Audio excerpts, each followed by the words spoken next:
Hola, muy buenas. Mi nombre es Felipe Muñoz y este es el segundo episodio de Trail y yo. Esta vez, bueno, viene el primer invitado, que es nada más que mi querido amigo don Roberto Vargas. ¿Qué tal, don Por Roberto? allá. Bueno, muchas gracias por venir, de verdad que muy buena nota. Y ahora estamos en Casa Vieja, que nos abrió las puertas esta vez. ¿Qué le parece el lugar, ma? Demasiado chido. Ya desayunamos, así que Uy, excelente ma, también la sí, un comida. pinto buenísimo, ma. Y el cafecito están todas. Sí, cafecito. No nos podía faltar el café, ¿verdad? Porque si no el nombre sería incompleto, ma. Bueno, y de verdad que bueno, muchas gracias por sintonizarnos y esta vez, bueno, venimos con Robert. Robert es un atleta nacional, eh, ha estado en una de las carreras más emblemáticas, que es Segama, y bueno, venimos acá como a escuchar la historia de Robert, hablar un poquito. Cuéntenos, Robert, ¿quién es usted y cómo empezó en el trail running, ma? Qué difícil pregunta. Qué No, dura, no, ma. no No, todos saben quién es para ajá, describirse a sí mismo. no entremos en crisis existenciales. Ah, no. Bueno, muchísimas gracias también por la invitación y obviamente también a Casa Vieja por permitirnos estar por acá. Como dijo Feli, mi nombre es Roberto.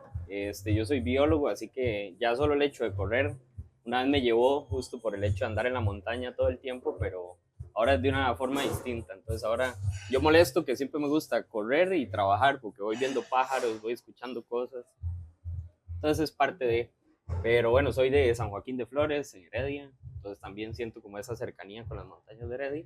Y pues desde hace más o menos unos 8 años he estado como en esto de correr, así que me encantó desde que empecé a correr y después cuando agarré la montaña nunca más me separé. Eso fue como lo que ¿Cuántos dije, años esto es lo mío, corriendo, ma? 8 años. Ish. ¿Cómo has sentido que venía el desarrollo en esos 8 años? Pues ha cambiado mucho, porque tal vez, por lo menos en trail running, no había tanta población, por así decirlo, tantos amantes de correr en la montaña, pero cada vez con todo el trabajo de un montón de personas que se han puesto la camiseta como para hacer avanzar esta cuestión, pues cada vez es más la cantidad de Ma, qué personas. vacilón, ahora que dice usted eso, me pone a pensar, ¿usted se acuerda las primeras veces, hace años, cuando uno salía a entrenar y se topaba la gente que lo veían a uno como loco? O sea, No, bueno, todavía pasa, todavía lo ven a ¿verdad? uno como Ajá. loco, ¿sí? Pero en ese entonces era más distinto, digamos, la gente de verdad no estaba acostumbrado. ¿Qué Creo será que, que viene algo de peligro? Decía alguien, seguro lo veían uno ma, corriendo, corran ajá. todos. ¿Usted se acuerda una vez que nos echamos un pique bajando ahí a Cerro Antas, ma? Que esa vara sonaba como que se venía una manada. Y la gente cree que de verdad es algo distinto, o sea, porque todos van ahí caminando despacito entre el barrio y todo, pero sí, pasa mucho que tal vez lo ven a uno como un loco, pero creo que también eso hace que las personas se motiven a hacer algo diferente, Sí, porque totalmente. claramente es diferente andar corriendo por ahí, ¿verdad? Yo que trabajo No, con de que biología, tuanis. ya Ajá. andan los animalitos por aquí Ya también. vienen a saludar y la vara. Ma, hablando de eso, entonces, dígamele, ma, 3 consejos que usted le daría a personas que quieran empezar en el trail run.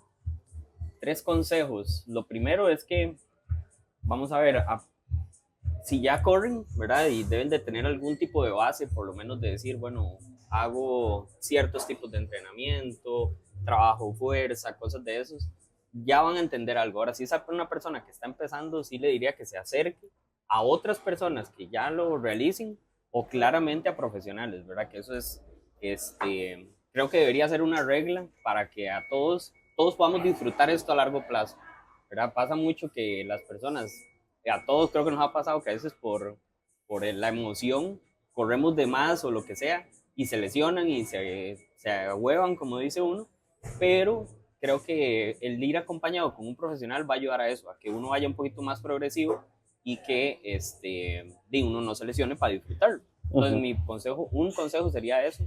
Segundo, cuidar el lugar donde estamos corriendo, porque pasa mucho tal vez un poquito menos con personas que de verdad amamos el trail running, que no andamos ni dejando basura, ni ¿verdad? Cosas de estas, pero creo que es muy bueno tener siempre conciencia de eso, de que estamos en la naturaleza, que somos parte de ella, estamos tomando parte al ir a correr a sus senderos o calles o lo que sea, pero ser conscientes de la naturaleza. Entonces creo que ese sería otro consejo que daría.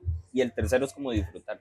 O sea, no hay, de nada vale ir a montaña a correr si de verdad no vamos a disfrutar cada arbolito que vemos, cada animalito que nos topamos, cada vez que Camora. respiramos y no encontramos aire, eso también hay que disfrutarlo, aunque a veces de verdad uno se siente El cansado. legítimo meme, vengo a la montaña a escuchar, escuchar los sonidos de la y uno... Exacto. Entonces creo que esos serían mis consejos, por lo menos Y el mayor sería ese, disfrutarlo, porque de verdad es duro, o sea, no hay que engañar a la gente, es Ajá. algo duro, pero es algo duro que se disfruta. Entonces, si se disfruta de verdad, pues... Sí, literalmente que el trail se puede agarrar como muchas lecciones, Bueno, perdón. Y uno aprende muchísimas cosas, digamos, solo un hecho de estar metido ahí en la montaña. Y además de que el montón de gente que conoce uno ahí, digo, nosotros tenemos ¿cuántos años ya de amistad? No sé, como 6 años. Como unos 6, porque sí, Ajá. andaba por ahí como a los 2 años de que había empezado a correr. Sí, qué fuerte, qué rápido pasa todo. Ya, eso fue el señor, eso fue el señor. Ajá. Pero Robert, una vara que yo siempre lo voy a admirar. ¿Cómo carajos usted se entrenó para ir a Segama Punta San Rafael de Heredia? Que usted no salió, ¿ah? No salí, bueno, tuve 2 rutas, que fue Sandra, dígase Cerro Antas, Chompipe, toda esa zona, y la otra fue la vertical del volcán Barba. O sea, fueron Alfredo. Las 2 zonas, la de Alfredo, exacto.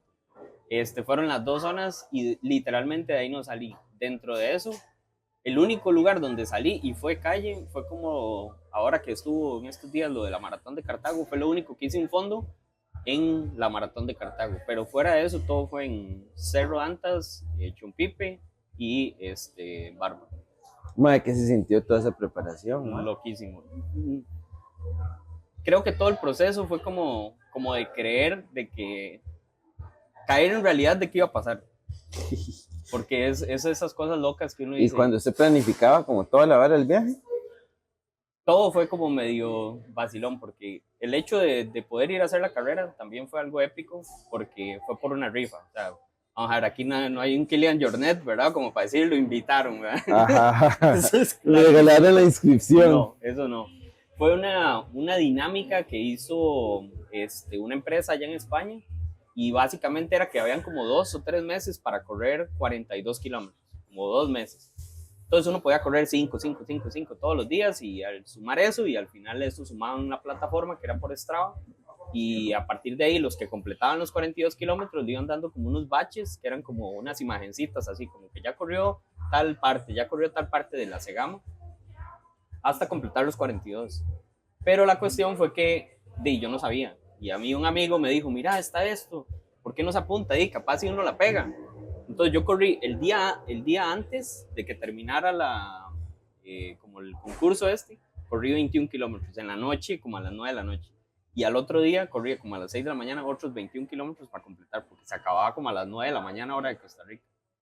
Y ya, yo me fui a dormir ese día en la noche, y cuando ya salió en la madrugada, llego yo y me despierto y veo un montón de mensajes de gente española, de gente de Europa, así como felicidades. Y yo como, felicidades, ¿qué pasó aquí?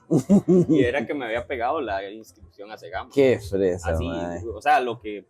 ¿Qué sintió usted en ese momento, mae? Lloré como un niño, como Fijo, horas. weón. O sea, no fueron minutos, o sea, duré como 2 horas llorando. Claro. Yo decía, es como eso que todos los que nos gusta la montaña siempre tenemos como referencia a Segama. Y es como claro. que, algún día, ojalá pueda hacerlo, ¿verdad? Y como de hecho alguien decía después de que yo volví de allá, que decía, bueno, es que es suerte, y sí, es suerte, porque digo, uno no es élite, o sea, es claro que no lo van a invitar a una cosa de estas, pero fue suerte, fue pegarse la lotería de fin de año, pero para correr. Madre, qué fresa, yo me acuerdo cuando usted la corrió, que salía en todo lado como un tico en Segama y la vara, y yo, papi, Heredia para el mundo. De Heredia. Exacto. De Heredia para el mundo, sí. Pero sí fue muy loco eso, porque definitivo fue suerte, uno. Segundo, ni siquiera yo pensaba que podía hacer por lo mismo, porque yo sabía que habían miles de personas haciendo eso en Strava, y simplemente eran los que se inscribieran en ese reto que había. Y ya, y lo hice 2 días antes, o sea, no duré los 2 meses que todo el mundo duró corriendo, lo hice 2 días antes porque tenía que cubrir, pero sí fue loquísimo. Mae, y cómo es correr Segama, mae, cómo llegar allá, cómo es el ambiente, cómo es la experiencia, mae, cómo es un paquete de inscripción, perdón todas las preguntas, pero mae, es que... como buen organizador. Sí, exacto, como buen organizador y como un fiebrazo, weón. Sí. Uno siempre piensa, mae, ¿cómo es a ese nivel?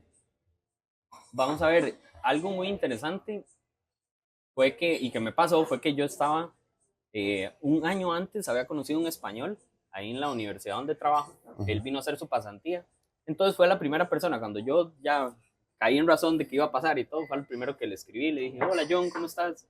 Mira que me gané esta inscripción a Segama. Vos sabes cómo puedo hacer, ¿verdad? Ayúdame como a hacer logística. Me dice, yo vivo a 1 hora de Segama. Y yo, Qué jeta, o sea, mae. ¿cuántas cosas pueden pasar Ajá. para que uno se le alinee todo para decir, voy a ir a Segama? Un amigo que está ahí está a 1 hora, entonces fue una ventaja porque me fui una semana antes a entrenar, ¿verdad? Primero por el cambio de horario, porque estamos literalmente casi al revés, y lo otro era por acostumbrarme como al lugar, el aire y todo. Entonces fuimos varias veces a un lugar cercano. Yo estaba en un pueblito que se llama Murrio y era lindísimo, entonces me iba a entrenar todos los días, que allá todavía, digamos, allá a las 6 de la mañana de aquí nosotros de ir a correr, allá son como las 8, 9 de la mañana. Entonces la gente me veía salir a las 6 de la mañana y seguro era como el loco que anda a las 3 de la mañana corriendo. Claro. Entonces fue muy así. Respecto a llegar, o sea, a mí algo que me llamó mucho la atención es el orden. O sea, primero, el orden de las personas para ir a recoger su paquete, de la organización, digamos, como para tener todo listo. En esa presentación obviamente presentan a la élite mundial, dígase de Kilian, en ese tiempo, en esa fue Courtney Walker, entonces también fue como que había un montón de personas en ese momento. Fue un año atípico dentro, porque si han visto fotos y videos de Segama, llueve, a veces hay nieve, o sea, hay un montón de variables, ese año fue seco. Entonces fue una oportunidad muy grande también para correr un poco más rápido, digamos, de lo que normalmente pasa. Pero a mí lo que me llamó la atención en organización fue eso, que eran súper ordenados, o sea, y la gente como muy tranquila, o sea, no era como que la desesperación de ir a hacer la fila, no, la gente andaba como en su ride, conociendo, hablando con otros, muy tranquilo. Los paquetes eran relativamente sencillos, digamos, igual tenían su bandana, tenía su camisa, pero no habían como demasiadas cosas, digamos, que a veces uno también como corredor aquí espera como que hayan un montón de cosas de los patrocinadores.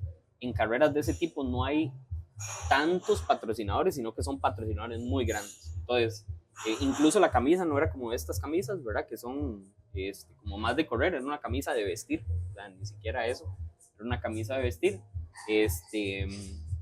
Y sí, no tenía más cosas, pero eso era algo que digamos, uno a veces reclama aquí, ¿verdad? Como, es que no me echaron más cosas, ¿verdad? No quiere que le echen arroz, no quiere la pulpería, ajá, todo, claro. Pero ahí no, ahí era básicamente la camisa, la bandana, el número, unas gasillas y ya, digamos, no tenía una cosa exuberante en términos de cosas que tuviera el paquete. Pero sí, básicamente como eso. Y sí, en cuanto como a la asistencia... Súper, o sea, eso, vamos a ver, ahí es como muy, al ser Segama como parte del Golden Trail Series, son como muy estrictos en los puestos, que siempre están, si están el 10.2, ahí están el 10.2 de verdad, y lo otro es que obviamente están bien cargados para la cantidad de personas que son, que normalmente son unas 500 personas, digamos, no es una carrera que vayan muchos, porque justo dentro de un circuito mundial, entonces mucho es por élite o este tipo de invitaciones así, digamos, una parte de, digamos que sí estaban bien cargados en términos de agua, electrolitos o cosas de estas. ¿Qué más? Sí.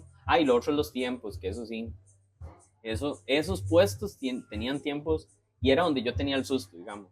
Yo decía, uno puede ir a correr y uno puede ir a correr esa altitud, puede ir a correr ese acumulado, esa distancia, y yo sé que cualquiera aquí en Costa Rica pues tiene esa capacidad, pero la cosa es para alguien que no es élite, correr bajo esos cortes era lo que yo sudaba tacacos, literalmente. Yo iba asustado por eso, y tras de eso estuvo seco. Entonces al estar seco la carrera se fue muy rápido, o sea, los primeros iban demasiado rápidos y eso jala a toda la gente a ir más rápido de lo que normalmente se corre. Entonces sí fue... Mae, ¿qué tal vivir ese ambiente, mae? Ese túnel. No, chusísimo, todo. Te digo que desde el momento de entrega de paquetes, como presentan a las personas, a los élite, después uno va y se puede tomar fotos con ellos. Y eso fue algo que me llamó mucho la atención de aquí. Yo dije, yo me imaginaba a Kilian en Costa Rica y ese puño de gente, todos queriendo sacarse fotos así. No, ahí eran las personas caminaban y simplemente le topaban, hola, ¿me puedo tomar una foto con usted? Ya. Mae, ¿qué tal Kilian? otro nivel. Ma, ¿Sabes? porque estamos hablando que ese es el Messi en nuestra Es el disciplina, Messi, ¿verdad? y es una cuestión de que creo que la expectativa que uno tiene es como que es Kylian, ¿verdad? Entonces Claro. uno tiene como ese susto, pero es una persona como cualquier otra. ¿Sabes? Al final, una persona muy anuente, él entiende que es una persona famosa y que la gente le va a pedir sacarse fotos, ¿sí? Y es accesible el bicho. Totalmente. Sí, sí. Igual te digo que incluso Courtney, siendo de Estados Unidos, que también a veces uno tiene como esa línea que tal vez sí, tal vez no, súper buena gente y cualquier otro. De hecho, ahí me topé con Karina Carsolio, que es mexicana, que también un chuzo de persona, y entonces sí, buenísimo. Que Karina estuvo aquí dando cátedra. Ella estuvo dando cátedra por acá en Costa Rica también. Qué fresa, y fue de las personas como que yo me sentí más identificado, ¿verdad? Porque yo me sentía solo, o sea, yo sabía que ahí habían tal vez argentinos y algunas otras, pero en esa edición había muy pocos latinos. Entonces también fue como ese sustillo, que ando solo, calor y latino, man. y apenas yo vi a una mexicana, yo dije, ¡pum! ¿Verdad? Entonces fue como de otra de las personas con las que busqué tomarme una fotografía y todo. Además de que es una crack, por Es supuesto, una crack, ¿verdad? Y eso nadie lo puede. Definitivo. Pero era que sí, una cosa que me llamó la atención fue eso, que yo me imaginaba en la situación de uno de ellos aquí, y tal vez es un poco más abrumante para las personas, pero allá es como esa tranquilidad, tomémonos la foto, todo bien, listo, gracias. Más, si usted tuviera la oportunidad de llevar a Kylian a una carrera a Costa Rica, ¿cuál la llevaría? Antica, definitivo, que se venga a embarrialar. Que tenga que estar matas de mora. Que se raye de matas de mora. ¡Qué madre, man! Sí, la traería Antica. Pero digamos, eso, y también otra carrera que yo pensaría sería esta, que es por etapas, la Coastal Challenge, porque sí, él es una persona de carreras largas, ¿verdad? Ajá. Entonces, sería qué bueno verlo en el Coastal. En un Coastal, eso sería mágico. Yo creo que todos iríamos a nada más ver al mae correr, a verlo pasar ahí. Total. Yo creo que se llenarían todas las rutas solo en... Vamos, Sergio, haz lo posible, mae. Vamos, si se puede. Mae, ¿cuál cree usted que es como la principal diferencia entre el trail tan desarrollado como se ve allá, acá, a nivel nacional? Yo siento que va un poco con la madurez del atleta. Digamos, siento que allá tienen tantos años de correr que igual para ellos la normalidad, vamos a ver, no es que uno tenga que pensar como corredor en que tiene que llegar a hacer una ultra. Yo de hecho lo más que he corrido son 50 kilómetros. Pero allá está eso que, digamos, como tienen todo eso tan desarrollado, van como quemando sus etapas mucho más rápido que aquí. Digamos, aquí siento que se va un poco más despacio, pero creo que sería un poco eso, como la madurez del deportista, digamos, más que eso, porque calidad aquí hay, o sea, aquí tenemos exponentes súper, súper buenos, tanto en masculino como en femenino, o sea, no es que no hayan, sino que tal vez la madurez inclusive en participación, organización y demás, aparte que los terrenos son bien distintos, ¿verdad? Uno cree que es un pedregón ahí donde uno va a ir a correr y piedras, no, son unas piedras afiladas, o sea, no son como las de Santa Antica, ¿verdad? Son piedras así resbalosas. Como las del Barba. Ahí son filas de piedras colocadas una con otra que a veces es difícil hasta poner el pie, o sea, te entra como un cuarto o menos de la tenis, digamos. Entonces también puede ser eso, cosas de diferencias de terrenos. Sí, y en cuanto a la parte comercial, ¿cree que hay diferencia o no hay tanta? Pues lo que ponen probablemente los patrocinadores, o sea, como decía, no son un montón de patrocinadores, sino son poquitos que ponen mucho. Y digamos, ese poderío económico, obviamente sin mencionar marcas ahorita, pero digamos, creo que son marcas muy reconocidas de tenis, de equipamiento, de demás que están tan acostumbrados a que de verdad ellos ya tienen muy identificado su cliente en trail running, que son marcas que ponen muchísimo dinero para el desarrollo de estos eventos. Entonces, nunca va a encontrar uno, no sé, 10, 20, 30 patrocinadores, sino uno o dos que cubren literalmente todo. O sea, todo. Entonces puede andar por ahí un poco la diferencia. Ese poderío económico de algunas de esas marcas para poder organizar o hacer posible que se organicen esos eventos. Coño, man. Está riquísimo. ¿Verdad? Yo no soy de tomar café todos los días, pero a mí me gusta disfrutar yo así con copas. papayas. Sí, hablando de papaya. Hablando Ve, madre, por eso fue que me encantó este espacio. Y además, vea, por ejemplo, el Chuzo Casavieja, madre. Está lindísimo. ¿Verdad? Súper tuanis para venir uno a sentarse y hablar paja un rato. Eso sí, definitivo. Y más, digamos, le puede aprovechar uno para ir a correr allá arriba y después pasa uno un toquecito. Eso. O irse a correr ahorita. O irse a correr ahorita. Hablamos de fiebres. Mae, ¿cuál es su horario favorito para entrenar? Depende. Y digo depende porque, vamos a ver, siento que es muy necesario correr en las mañanas. ¿Y sabe por qué? Porque es una cuestión mental. Porque levantarse en las mañanas es duro para cualquiera. Así sea a las 3, 4, 5, 6 de la mañana. Claro. Levantarse en la mañana es duro. Y eso fue algo que a mí en el proceso de Segama me ayudó mucho. Es decir, me voy a levantar todos los días a las 4 de la mañana, 5 de la mañana.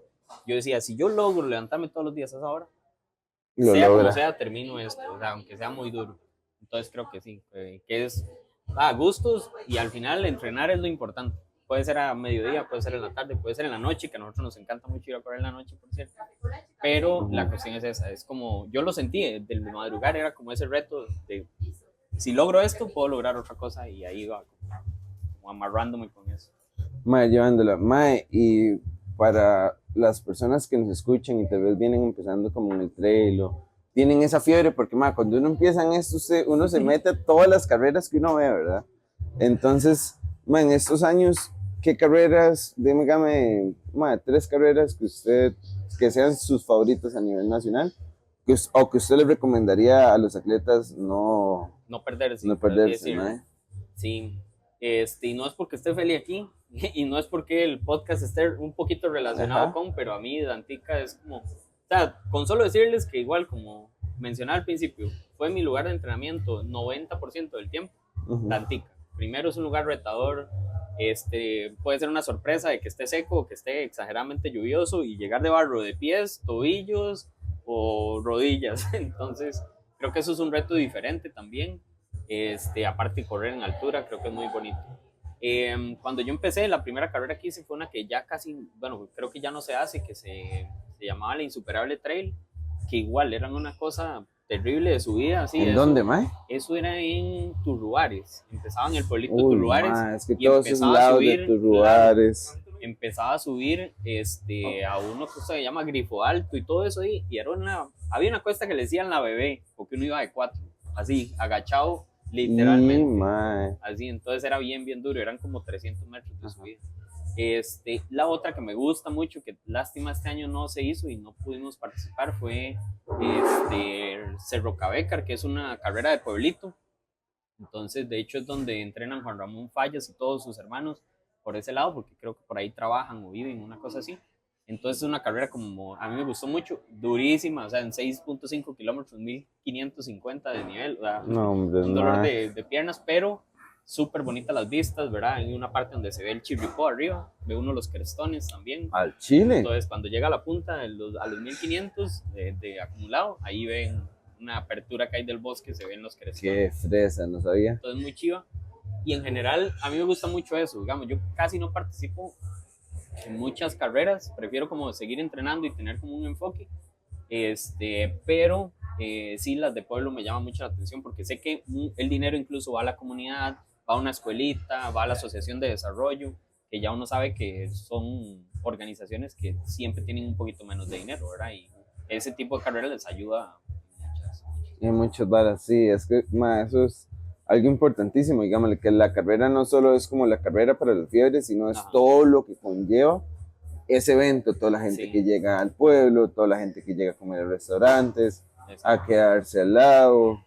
Yo siento que eso debería, vamos a ver, no es algo que están obligados los organizadores a hacer, pero lo digo desde mi parte de biología y proyectos de extensión que uno hace con las comunidades, eso es muy bonito, o sea, el decir, una parte de lo que organicé, se lo voy a dejar a una escuelita, se lo voy a dejar a la asociación de desarrollo, como decía, o inclusive puede que haya una familia que esté en ese lugar como necesitando algo, bueno, ayudémosle con algo. Y yo por lo menos desde mis proyectos de investigación siempre trato de hacer eso, como que algo se quede, y por eso a mí me encantan las carreras que se organizan para dejarle algo a la comunidad, más que solo llegar y usar el lugar para correr, ¿verdad? Sí, totalmente. Sí, pues, todos lo agradecemos, pero a mí Mae, ¿ese librito qué? Ese librito tiene una historia. Va, preséntelo a la cámara. es el de, se llama Una vez corrí la Segama Discovery y es de Iker Badiola. Todo esto tiene un contexto grandísimo. Mi papá, en ese tiempo, cuando yo fui a correr, había tenido cáncer. Iker Badiola, que fue un español que corrió, y de hecho, yo le invité a Iker para que viniera a Costa Rica a correr Dantica. No sé si este año, pero en algún momento, ojalá que venga. Y me dijo que sí. Él escribió este libro describiendo cada paso de Segama, digamos, como el puesto 1, o tal lugar, o la ermita de tal, ¿verdad? Cada parte. No, se imagina lo emblemática que tiene que ser una carrera para que se pueda hacer un libro. No, y es lindísimo este libro. La cosa es que cuando yo me gané la inscripción, me enviaron el libro. O sea, me enviaron como una felicitación, una carta, te ganaste esto, y el libro. Entonces yo le escribí a Iker Badiola, ¿verdad? Porque él fue el que me envió eso. Y entonces me dijo, qué bueno que venís a correr, felicidades. No sé. Yo voy a correr y cuando voy en la parte más dura, que ya había hecho toda la subida de la Discovery, había bajado y después venían otros, como unos 8 kilómetros de otro trepón, como de 1000 metros. Yo iba muerto, literal, ya iba muy cansado. Yo de pronto veo que alguien me dice, vamos Roberto, no sé qué, yo así como, imagínense estar en Segama, en la nada, con un montón de gente, y que alguien te salude. O sea, yo sentí como, hasta que me das calofríos otra vez. Y era él. O sea, y él no me dijo que iba a llegar ahí. La cuestión es llegó de sorpresa el bicho. De sorpresa. Cosas interesantes es que él es biólogo también, igual que yo. Y él estudia cáncer. Y estudia el cáncer que tenía mi papá. No, o sea, toda esa vara así como que yo, wow. O sea, fue una vara como demasiado épico. Él me acompañó como desde el kilómetro 28 como hasta el 32, 34, algo así, que era la última subida, y se fue conmigo. O sea, él se fue ahí trotando porque ya en esa parte es como muy abierto y no hay como muchas personas en esa parte. Entonces él justo sabía que esa era la última subida, que yo iba a llegar cansado. Entonces fue un shot, así fue como un gel, así de esos de cafeína. Uno de esos de muco. Como un cafecito. Ajá, como un yo. Como un yo. Y me acompañó, y cuando llegué arriba, bueno, él había ido con su esposa, y entonces la esposa nos tomó unas fotos, y cuando llegamos a la punta del cerro me dijo, bueno, chaval, aquí la tenés para abajo todo. Era 10 kilómetros de bajada. Qué chuzo de historia, man. O sea, yo digo, ese día fue como tan épico. Y no logró que el más se lo firmara el libro. Es que yo no llevaba el libro, porque yo no pensé que él fuera a ir a la carrera. O sea, estoy corriendo con el camelback, con el libro ahí pegado atrás. Sí, pero es una persona increíble. O sea, imagínense viajar desde donde él estuviera para ir a Segama a ver la carrera, porque no la corrió, o sea, a verla y esperarme a mí en ese lugar. O sea, fue épico. Yo decía, qué bueno, qué probabilidades hay. De hecho, yo por eso le dije que ojalá que viniera a Costa Rica, que viniera a correr y que lo recibiera en mi casa. Aquí lo chineamos. Lo chineamos totalmente, porque fue un crack conmigo. O sea, fue increíble. Qué buena nota, mae. Y aquí ando, también ando lo que nos daban en el carro. No me traje la medalla, pero bueno, por ahí. Faltó la medalla, man. Pero esto lo recuerdo mucho porque también este amigo que le digo, fue con su esposa, y ellos me llevaron desde su casa en Amurrio hasta Segama, se quedaron ahí. Y algo muy divertido era que, chineado. Sí, como ven, mi contextura no es de corredor. En un sentido muy, como es el correr español, que son tipo Kilian, flaquitos, altos, ¿verdad? Y yo chiquitico, y tapón de chilera, como papi, sabor latino, entonces, sabor latino, exacto. La cosa es que yo iba a comer con mis amigos de allá de España, con estos que me recibieron, y me llevaban a lugares, ¿verdad? En el País Vasco, a diferentes lugares, y le decían, es que él va a correr Segama, y se me quedaban viendo así como, no creo. Y le decían, o sea, esa carrera es muy dura, no creo que vaya a terminar, pero qué dicha que va a participar, ¿verdad? Y eso durante toda una semana, o sea, eso fue como un juego psicológico para mí, decir, voy a terminar esto, sea como sea. Así. Entonces pasó que después mis amigos españoles me decían, le contamos al del señor de aquel bar o no sé dónde que fuimos, y estaba súper feliz de que hayas terminado. Entonces fue como otro reto que hubo ahí, también como de papi, suave. Se puede. ¿Qué nivel, mae? Y se pudo. Yo de hecho pensaba ir así detalladito, decir, a las, yo qué sé, 8 horas es el cierre, voy a llegar a las 7:59:59. A mí no me importaba llegar de último en el último segundo. Y al final, esa última motivación que tuve en eso, hice la bajada, me acuerdo como a 4:50, y ya con las piernas todas arratonadas, pero le di tan duro que me ahorré como 25, 30 minutos de esa bajada. Claro, lo soltó todo. Sí, claro, iba a lo que a morir ya. Yo dije, aquí llego porque llego. Qué bueno, Pero sí. mae. Qué jeta. Eso fue el 2022. Eso era 2022. Mae, ¿y ahora qué tiene pensado? ¿Ahora qué le gustaría hacer? Ahorita, bueno, hice la Morpho Trail que organizaron ahí en Jaco, que estuvo lindísima, durísima, calientísimo, pero demasiado chuzo. Y mi idea es correr ahorita la Antica, los 50 kilómetros.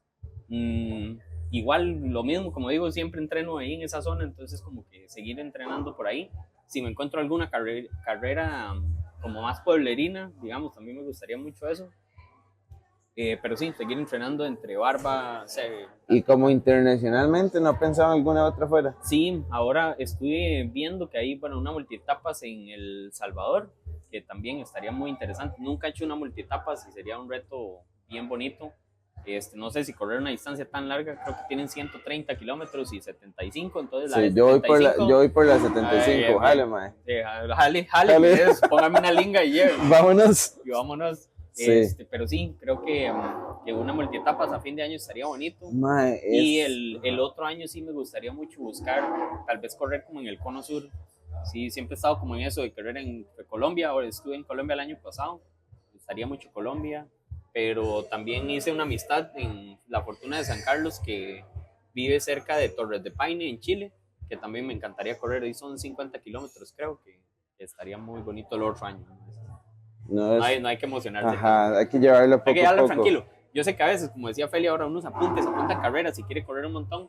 Y es bueno, pero también yo pasé por una lesión que ni siquiera fue corriendo, o sea, fue por otra situación, una situación laboral, y me hizo parar casi 7 meses. Entonces, esos 7 meses me hicieron valorar muchísimo más el hacer carreras cortitas, el entrenar como más estructurado y demás. Entonces, sí, llevarla con paz y con tranquilidad y disfrutar. A mí me gusta mucho eso, que yo visualizo ese lugar donde voy a ir a correr porque digo, qué bonitos los lugares que hay o qué bonito el pueblo que hay, entonces puedo ir a conocer de la cultura, puedo conocer de las comidas de ese lugar. Entonces preparar, a mí me gusta prepararlo así, digamos, no como que, esta es la carrera más icónica que hay, no, o sea, me gusta mucho como conocer un poco más de la cultura y el lugar. Voy a prepararlo por ese lado. Pero sí, Antica, fijo. Yo me cuido todos los días para poder correr en septiembre. Sí, ma, es más que todo, bueno, y hay que ver cómo va el clima. Es que el año pasado, ¿se acuerda del aguacero, ma? Ni me diga, yo estaba en el puesto 2 asistiendo y estaba así. Cierto. El año pasado le tocó cambiar de... Ma, ¿qué se sintió estar al otro lado en una carrera? Me encantó. De hecho, ahora que cuando organizaron la de Morfo también, que le pude ayudar un poquito en la organización, me encanta porque es ver lo que uno ya sabe que van a ir a hacer los demás, es hacerlo por los demás. O sea, es como que voy a ir a ayudar a marcar la ruta, digamos, qué chido ir a marcar la ruta porque por aquí van a pasar todos sufriendo, vomitando, haciendo todo, pero ahí van a estar. Y la otra fue en Tantica, que fue la que el año pasado me gustó mucho, también es el servirle a la persona, decir, ok, aquí tiene agua, tome aquí Ma, la es que fruta. Feria estaba en un punto clave, era clave ¿verdad? ese punto 2, porque ahí tenían que ir a sufrir más. Los ultra iban para el parque. Ajá. Y los de 21 todavía les faltaba la vuelta de Cerro Antas, ma. Entonces, digamos, ese sentimiento de servir a mí me gustó mucho, porque de verdad, así fuera servirles un vaso de agua, cambiarles el agua de la botella, ayudarles a echar una pastilla de sal o echar el gel o lo que sea, el hidratante que anduvieran. Creo que eso me hizo cambiar con mucho la perspectiva de cuando uno corre, uno va en la desesperación de me voy ahogando, tengo que comer, y no piensa en todo lo que había afuera de eso, organizando, montando un toldo, llevando frío. Oye, uno corriendo se le quita el frío, pero ahí en el puesto sí, estábamos ahí aguantando uno, ma. Ay, qué bueno. Bueno, y no, Robert, creo que aquí le ponemos fin, porque si no vamos a durar una hora, ma, y tenemos para hablar 3 horas. De verdad, ma, muchas gracias por traerme la historia del tico que fue ese Gama, ma. Se lo agradezco con todo el cariño del mundo. Y muchas gracias a todos por escuchar y ver el podcast. Vamos a seguir con más invitados, con más temas. Y con más cafecito. Con más cafecito. Ya Félix se la acabó. Pues. Sí, hace rato, pero es que está muy bueno. Así que bueno, muchísimas gracias. Cualquier tema, cualquier consulta que quieran, los pueden poner ahí en comentarios. Nos vemos. Pura vida.